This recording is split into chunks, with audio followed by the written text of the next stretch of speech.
good to know, right?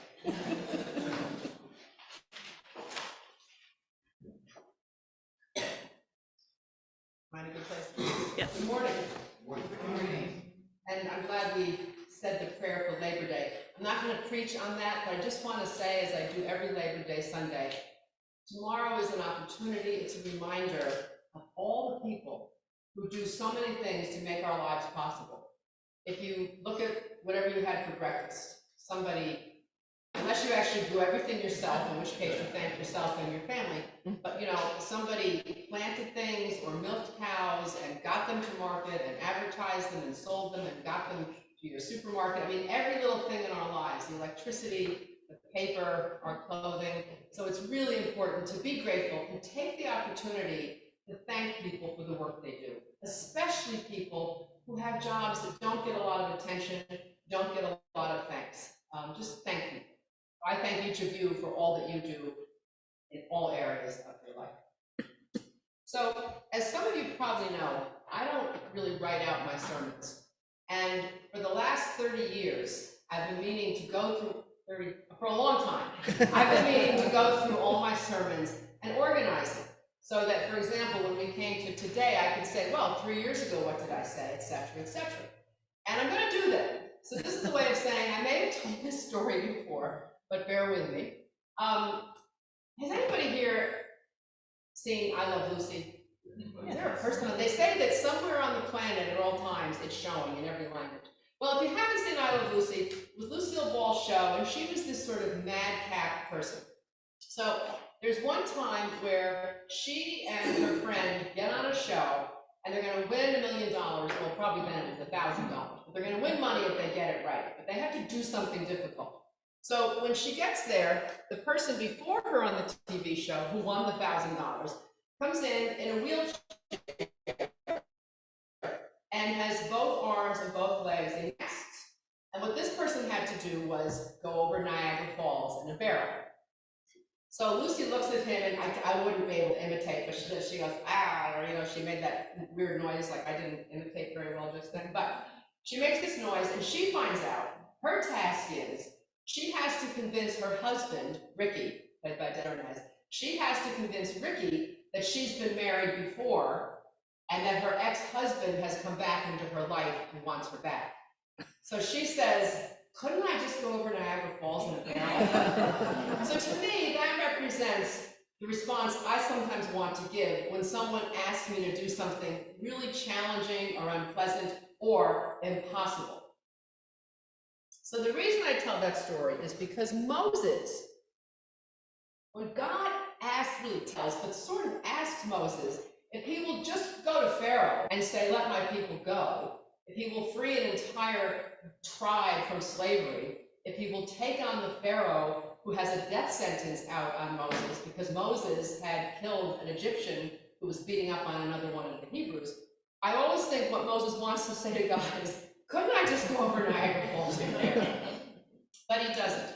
So just to set the scene a bit, Moses had, generations after well, they were Hebrews at that point, it wasn't really Israel, but generations after Joseph had gone to Israel, and there had been generations of Jews or Hebrews living in Egypt, and eventually they were treated as slaves and treated very, very badly by Pharaoh and his army, essentially. And when Moses saw that one of the army was beating up on a fellow slave, Moses killed the Egyptian. So of course, then he's got a death sentence on his head. So he flees and he finds a place to live, and he meets a woman and they get married, and his father-in-law is Jethro and he's tending the flock. So he's got a good life. It's working out and he's working hard.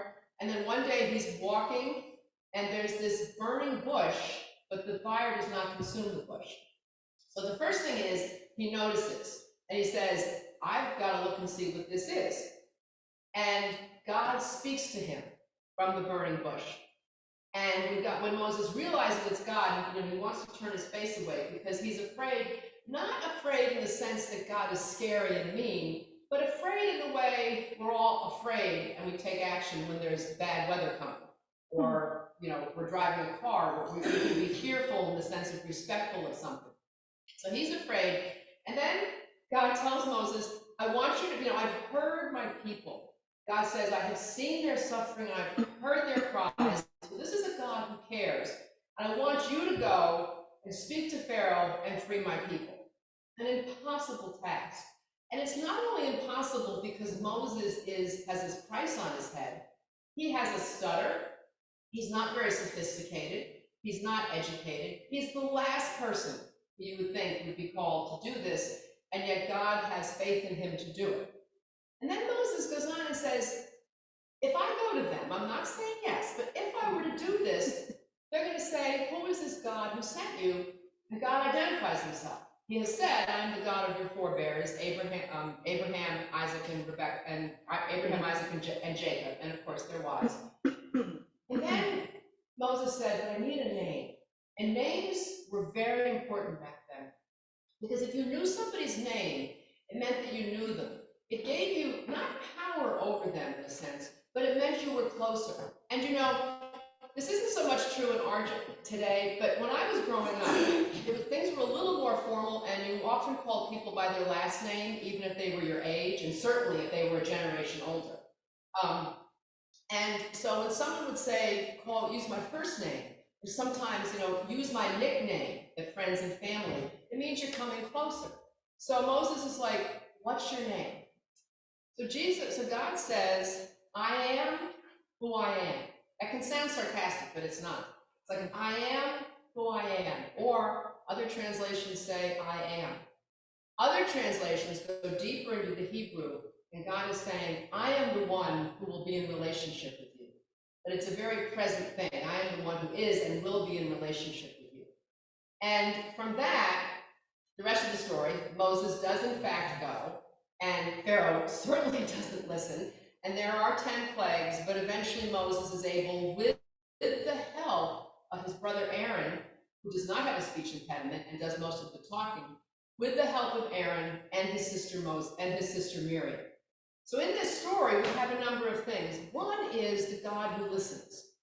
And then we have Moses paying attention. And if Moses lived in this century and had an iPhone, and if Moses were on his iPhone texting or checking the weather or whatever any of us do, he might have missed it. So you got to pay attention. So you pay attention, and he listened to what God had to say, and he didn't just accept it. He spoke back to God, not rudely, but hey, me? And then God says, yes, you can do this, and I will give you help. And then he wants to know who God is, and God assures him of who he is and gives him this name of who God is, that God is present. And this enables Moses to go back. And it's not easy, but he does it.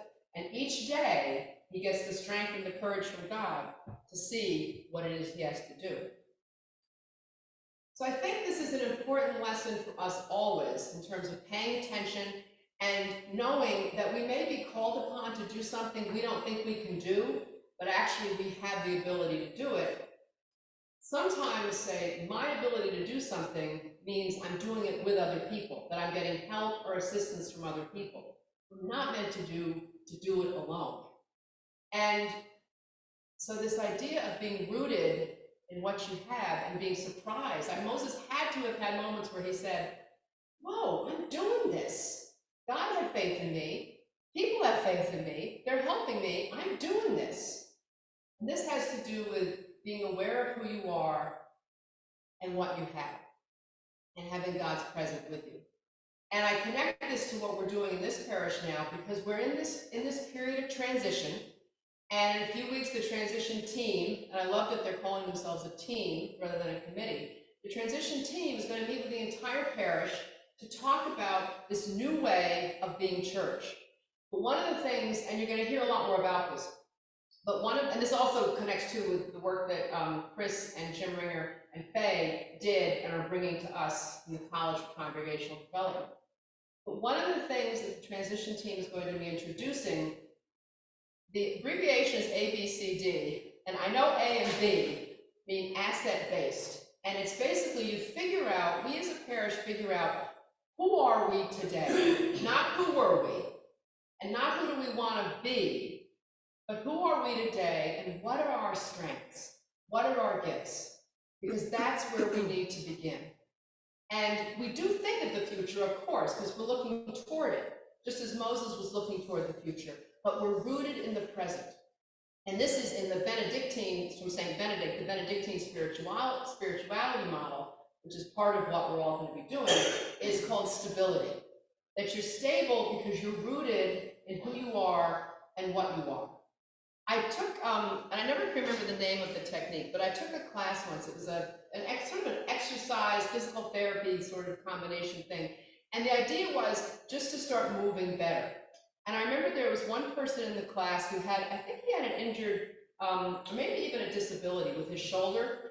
And he said to the teacher, well, I can't do what you're doing. You know, I'm failing. And she said, no. You start just where you are. This is how your shoulder is. If you can move it a centimeter, that's great. Start where you are and don't compare yourself to anybody else. So we start where we are, not comparing ourselves to others, not spending too much more time lamenting the past and where we used to be, but we start where we are, and that leads us into the future. And I want to read to you, again, you may have heard this before, but I read it to myself a lot. So I was on a long retreat at a place up in Lake George, and there was a place not unlike our memorial garden where you went along the path with the Stations of the Cross, and at each station there was a poem or a painting or something for reflection. And this was one. I was regretting the past and fearing the future. Okay, so regretting the past, not looking back and just talking about it, and I was fearing the future, not just planning, but fearing. Suddenly God was speaking. My name is I Am. I waited. God continued. When you live in the past with its mistakes and regrets, it is hard. I am not there. My name is not I was. When you live in the future with its problems and fears, it is hard. I am not there. My name is not I will be. When you live in the moment, it is not hard. I am here. My name is I am. All the great traditions, all the great spiritual traditions and faith traditions always come to a conclusion that the starting point is to be present in what is happening now. And in presence, we know what's going on. We see beautiful things. Next time you're stuck in traffic, look out the window and see what you see. Or maybe just reflect upon the beauty of the day or the blessings of your life. But when we're in the present, we are fully alive. It can also mean that we have to be present and fully alive to things that are challenging and difficult and painful. But at least we're alive with that. And as Moses teaches us, we don't need to be alone in it. We reach out, we help one another. So it's not that we forget the past in the sense of amnesia. We need to remember the past. And we do need to look at our mistakes, not to beat ourselves up and not to be miserable, but for the sole purpose of learning from them and moving forward. And we look to the future, not in fear and trembling, but with hope, because we're rooted in what is. If you had told Moses that he was going to go to Pharaoh, there would be the plagues, he'd come through the Red Sea, he'd be like, dude, that's not going to happen. And he didn't need to know that right then. So my prayer for each of us individually, but especially for us as a community, and I really encourage you to bring this into your prayer life, is that as a parish, we can really be rooted in the present and really look at what our gifts are and what are the assets and what do we have to offer and receive right now, so that moving forward will come from a healthy place and continue in a healthy journey. And that will lead us into a future that we really can't imagine, but that will be healthy and holy and full of the life that God promises us. God is with us. God is. And so are we.